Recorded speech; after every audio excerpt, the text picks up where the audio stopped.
Oi pessoal, sejam bem-vindos a mais um vídeo do canal. Meu nome é Lara Vitória. Aqui nesse canal nós falamos sobre Deus, rotina, medicina, estudos e sobre a vida. Sejam bem-vindos. Vamos lá. No vídeo de hoje, como vocês viram no título, nós vamos falar acerca de conselhos para você que é calouro de medicina, é estudante. Tá valendo para todo mundo esse conselho aqui, mas principalmente as pessoas que estão aí nos anos iniciais do curso, nos períodos iniciais. O primeiro conselho que eu queria dar ao longo do tempo fui analisando como foi minha trajetória dentro da medicina.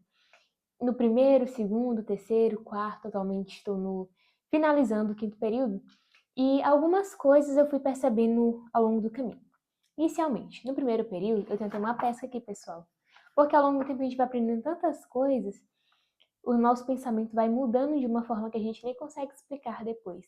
Por exemplo, no início do curso eu pensava que ter uma vida normal fora da medicina seria possível. E mas eu pensava que não fosse tão difícil assim, porque querendo ou não, a medicina ela te engole de uma forma que você precisa viver por um bom tempo para ela, né? Apesar de ter alguns momentos que vão ser só seus, tem alguns momentos que vão ser exclusivos e a maioria deles vão ser exclusivos para os seus estudos. Bem, inicialmente, parabéns para você que acabou de passar, você que está aí no primeiro período do curso. No primeiro período do curso, nós temos uma tendência a achar que a medicina vai acabar conosco. Como assim, Lara?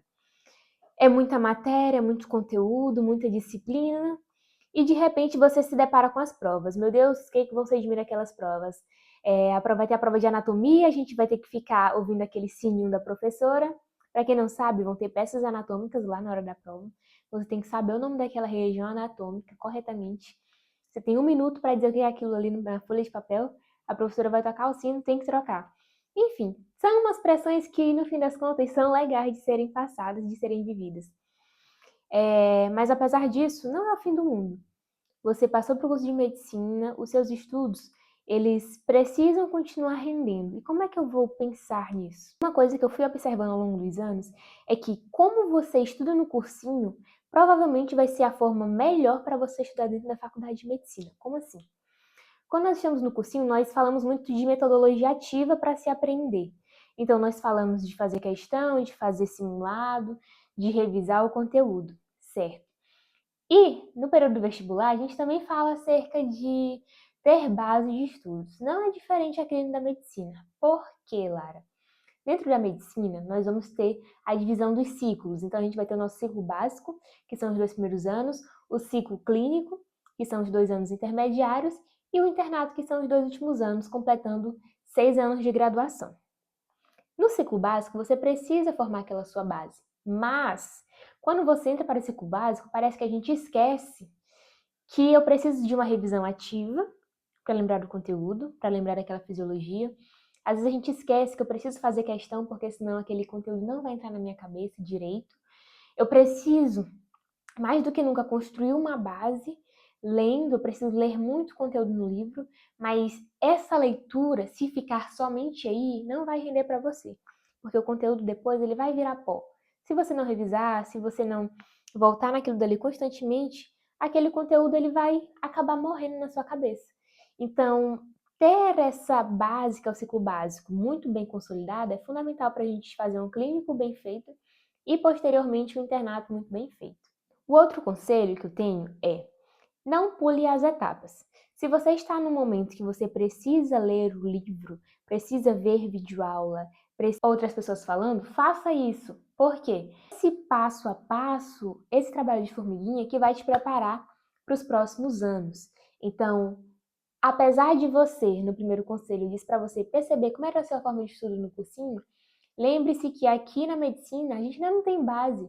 A gente precisa construir uma base bem consolidada para no futuro isso não gerar prejuízo. E como todas as áreas da nossa vida, né? Isso é meio repetitivo, porque em todo lugar, seja no seu trabalho, seja para estudar para algum concurso, para vestibular, para medicina, para residência médica, você tem que ter uma base bem consolidada. Sem base, não adianta querer fazer questão, não adianta querer fazer flashcard, porque você não tem subsídio para poder dar continuidade àquele conteúdo, certo? O próximo conselho é: você não precisa comprar um mundo de materiais para começar dentro da medicina. Eu sei que quando a gente passa, a gente fica empolgado. Eu mesmo fiquei empolgada, mas eu já tinha dito pro meu pai, antes de passar, que eu queria um Litman. Um estetoscópio Litman, que para quem não sabe é um estetoscópio um pouco mais caro, mas que é muito bonito, tem um significado muito importante. E quando eu passei, eu falei, pai, bora comprar meu esteto? A gente comprou. Gente, nós vamos usar esse esteto, mas assim, bem pouco, assim, no ciclo básico, pelo menos. No mais, é para ferir uma pressão e afins, mas com certeza a faculdade vai disponibilizar ou vai ter no posto de saúde, enfim. Não precisa gastar dinheiro com estetoscópio caro, com signo caro, com oxímetro no primeiro período, com, enfim, um monte de coisa que a gente não vai usar por enquanto. Uma hora nós iremos usar. O que eu aconselho mesmo é você ter uma caneta, um caderno e seu jaleco. E um sapatinho fechado. Gente, de resto você vai se virando, você vai dando conta. As coisas elas vão se encaixando e à medida que o tempo vai passando, você vai vendo aquilo que você precisa e aquilo que você não precisa, certo? Então é isso, não precisa, depois que a gente passa a gastar um rio de dinheiro com diversas coisas. O próximo conselho que eu queria dar era em relação às provas e notas. Quando a gente entra no curso de medicina, a competitividade, querendo ou não, lá do cursinho, vem para o curso. Apesar de eu não sentir nem tanto isso na minha faculdade, a competitividade interna sua aumenta muito, porque você vai estar lidando com pessoas, com vidas, você vai ter que estar ali à frente de um paciente, você vai ter que pensar qual é o diagnóstico desse paciente, que exame que eu vou pedir exame, qual é o medicamento, esse medicamento vai ter interação medicamentosa com algum outro medicamento, ou alguma outra coisa que esse meu paciente está fazendo o consumo. Então, ter esse momento de cobrança pessoal na medicina é muito normal e comum. Mas o que eu quero dizer acerca disso? Provavelmente vão vir uma ou outra nota baixa, infelizmente, mas você tem que aprender que aquela sua nota você tem que usar para aprender para não errar lá com o seu paciente. E quando você estiver fazendo uma prova da medicina, vai ser muito mais legal porque é um conteúdo que você provavelmente vai gostar, né? Já que você escolheu o curso, provavelmente você vai gostar do conteúdo. Mas vão ter diversos conteúdos, vou dar um exemplo meu. Saúde da mulher foi um conteúdo assim que eu fiquei, meu Deus do céu, que horas é que acaba? Ou então, sei lá, conteúdo de psiquiatria, eu não me identifiquei muito com o conteúdo.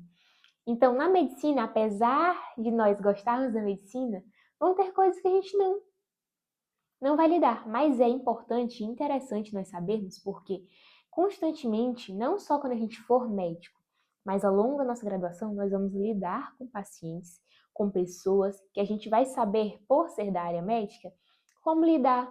Provavelmente, o que aquela pessoa tem, por que aquela pessoa está agindo daquela forma, entende? Então, ter esse interesse e demonstrar isso numa prova é crucial. Mesmo que as notas, elas às vezes venham baixas, você precisa usar aquilo dali para o seu bem. Não estou dizendo aqui que é comum você tirar nota baixa dentro da medicina, mas se acontecer, não fique se culpando, não fique se martirizando. Pegue aquela prova, entenda aquele conteúdo, tá bom. Eu errei diagnóstico, errei o tratamento do meu paciente, tá? Se fosse um paciente na vida real, eu erraria. Ter essa responsabilidade no nosso pensamento é crucial para que a gente consiga fazer um bom curso de medicina. Quando eu estava na época do vestibular, teve uma conversa que eu tive com o Rafael Faleiro, que ele falou assim para mim, Lara, olhe para as questões de simulado como se fosse seu paciente. Você vai matar o seu paciente, você vai errar, você vai marcar uma alternativa ali errada e aí é uma vida que está em jogo. Então, eu acho que interpretar a medicina com esse olhar e as questões, né, como se fosse um paciente, a gente tem muito mais interesse pela questão de saber o que ele tem, de saber qual é o manejo certo e prosseguir. Mas, de novo, se as notas não vierem tão boas assim, identifique o erro e melhore. Próximo conselho que eu queria dar era em relação a quem acabou de passar.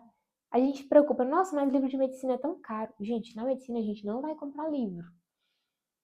Muito difícil alguém comprar livro na medicina. Livro assim de medicina, comprar um livro de semiologia, de comprar um livro de clínica médica. Não, geralmente nas faculdades a gente vai ter as bibliotecas, tanto virtuais quanto físicas. Então, nas bibliotecas físicas, você consegue pegar um livro e levar para sua casa. Mas hoje em dia, com tanta tecnologia, geralmente nós só pegamos o nosso notebook, nosso tablet, acessamos o livro e a partir dali a gente estuda. Então, não precisa se desesperar e achar que você vai gastar rio de dinheiros fazendo curso de medicina com livros, com materiais. Não. Você vai ter muito acesso. Fora que nos drives, enfim, de outras formas a gente consegue conseguir os livros, né? pra gente ter um acesso, graças a Deus. Porque hoje em dia a internet possibilitou, né, esses acessos mais rápidos. Por exemplo, na minha faculdade tem o CIGA, no CIGA tem a minha biblioteca. Na minha biblioteca do CIGA, eu consigo acessar a maioria dos livros que tem nas referências que os professores mandam. Então, isso é muito mais facilitado. O próximo conselho que eu gostaria de dar é treine o seu cérebro para não ser ansioso. Como assim? Dentro do curso de medicina, a taxa de problema psiquiátrico ela é muito alta. A necessidade de uso de medicamento é muito grande, porque a sobrecarga mental que a gente tem enquanto estudante ela é muito alta. E você saber manejar isso, saber estratégias para fugir do caos, para fugir do burnout, para realmente descansar é muito importante, porque são 6 longos anos que você precisa ter uma saúde mental boa para poder dar continuidade no curso. Se você não tiver essa boa saúde mental, como que você vai dar continuidade no curso de medicina? Com qualidade, sabe? Eu acho que para a gente fazer uma boa faculdade, a gente precisa desocupar nossa mente, estar em paz conosco. E, por exemplo, se você precisa fazer uma terapia, que você faça terapia. Se você precisa fazer uso de medicamento, que você faça com acompanhamento médico. Mas que essa sua saúde mental seja boa para que você consiga aprender, para que você consiga associar e dar continuidade, né? Nesse processo de conquista do seu CRM. Então, pessoal, a medicina ela é um mundo a ser descoberto. E assim como eu entrei, muitas coisas na minha cabeça mudaram, eu acredito que na de vocês também vão mudar a perspectiva, aquilo que vocês sentem, desejam. Eu sei que a gente entra com tanto gás e brilho nos olhos, e ao longo do tempo, querendo ou não, esse brilho vai dando uma diminuída, mas a gente precisa achar formas de conseguir voltar a ter esse brilho nos olhos durante o curso de medicina, apesar da exaustão, apesar das frustrações. Certo, pessoal? Então, esse foi o vídeo de hoje. Espero que vocês tenham gostado. Comentem aqui para parte 2, porque a lista estava bem grande, pessoal, mas eu falo demais. Então, vamos ter parte 2, com fé em Deus. Um beijo, pessoal. Até o próximo vídeo.